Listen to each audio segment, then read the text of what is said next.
Nigerian televangelist and the leader of Jesus Dominion International Church, Pastor Timothy Omotoso, and two of his co-accused, Lusanda Sulani and Zikiswa Sito, were accused of human trafficking and sexually assaulting some of the female congregants, including members of the gospel group Grace Galaxy.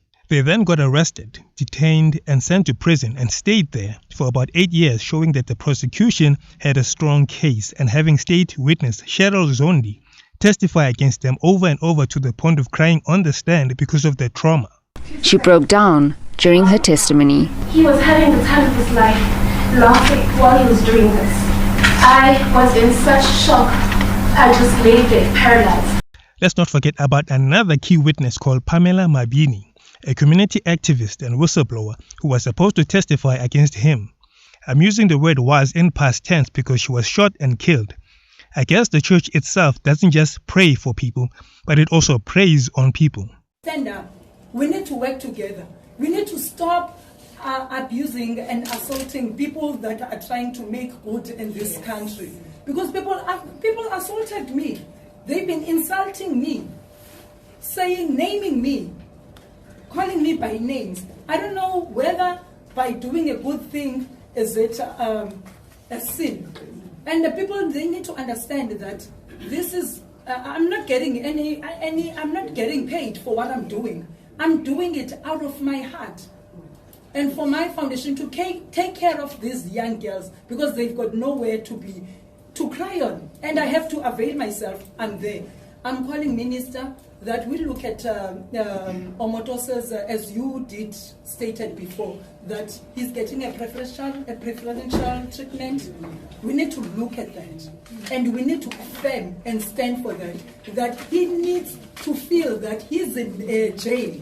He needs to feel that. He must not think that he's in his place there. So we need to also to work on closing these churches. And if any one of those so-called pastors, they don't have qualifications, we need to close those churches. Thank you so much. And just like that, these three individuals were found not guilty by the High Court because instead of the prosecution doing its due diligence in making sure that they got buried underneath the jail, as they were facing 63 charges, they went home scot-free because of incompetence, aka there wasn't enough sufficient evidence to convict them. I'm of the view, in the light of all the circumstances of the case, that the state has not proved its case beyond reasonable doubt. Yes! Quiet, please. The accused are found not guilty and are discharged on all the charges. So if that's the case, then why did Omotoso try to flee the country at the beginning claiming he was innocent? And even worse, where did these 63 criminal charges come from? Man of God, how do you feel at the moment? It's been a long road. The only thing I can say, I thank God. I thank God. I give him all praise. I am 67 by July, next July.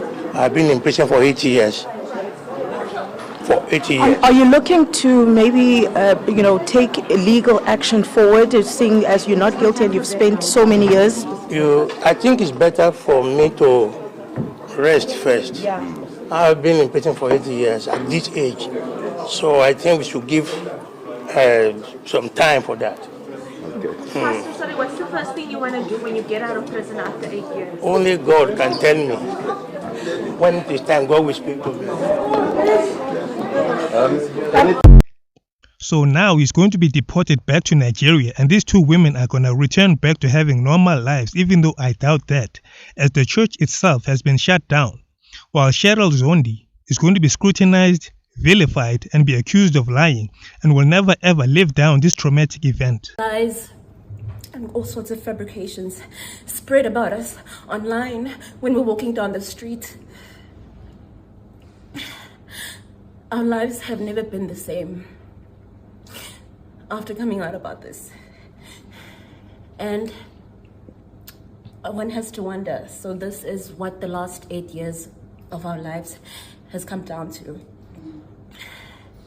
The main concern wasn't even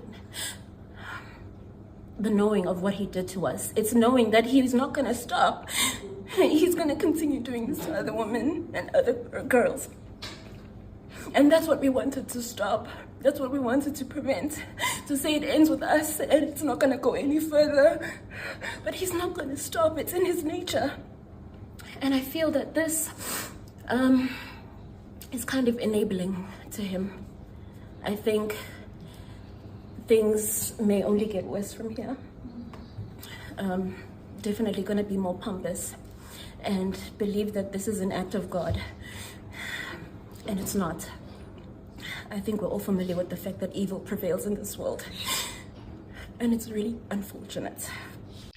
As you can see here, these dancing, brainwashed puppets celebrating the freedom of their beloved leader are the same ones who will be complaining about the high rate of gender-based violence when it happens to them in their community, but will never see themselves as hypocrites, only heathens. So what have we learned by watching this case unfold for 8 years? The justice system is pretty much flawed, so don't go pinning your hopes that somehow justice might prevail in your favor. #Justice for Kwekwe. Pastors who happen to be local or foreign nationals know how to manipulate the system by taking advantage of the local citizens to be part of their church, by grooming them sexually and misusing them financially. Once these so-called prophets start displaying excessive criminal behavior and get caught, that's when it's time to escape the country or be brave enough to stick around and indoctrinate their followers and supporters with conspiracy theories of enemies trying to destroy the name of the church. The usual suspects: Bushiri. Hello. Once again, my wife and I just want to thank each one of you for your unwavering support, prayers, encouragement. You always stand with us. We have seen an overwhelming reaction across the world, USA, Jamaica, more especially our own country here, Malawi. 2,000 years later. Cabinet welcomed the ruling by the Republic of Malawi's Chief Resident Magistrate Court that Shepherd and Merit Bushiri be extradited to South Africa to stand trial on multiple criminal charges, including rape, contravention of the Financial Advisory and Intermediary Services Act, the contravention of the Banking Act, and contravention of the Immigration Act, and violating their bail conditions, amongst others.